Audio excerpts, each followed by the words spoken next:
নামাজ কাজা থাকতে পারে, রোজা কাজা থাকতে পারে।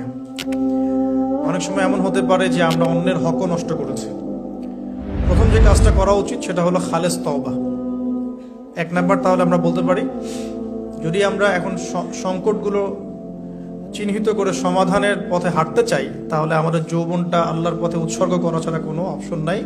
উৎসর্গ বলতে আমি বোঝাচ্ছি কাটিয়ে দেয়া, আল্লাহর ইবাদত করে কাটিয়ে দেওয়ার কোনো বিকল্প নাই। তার জন্য প্রথমত আমাদের নিজেদের জীবনের কৃতকর্মগুলোর হিসাব নিকাশ মেলাতে হবে, এক নাম্বার।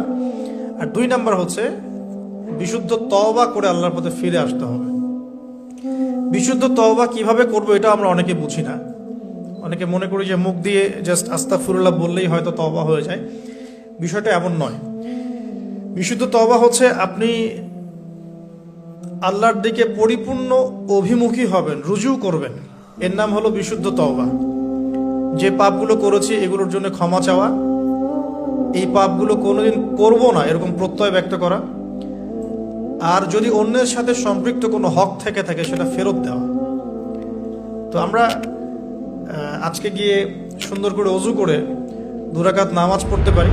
2 রাকাত নামাজ পড়ে আমরা আল্লাহকে বলতে পারি যে আস্তাগফিরুল্লাহাল্লাযী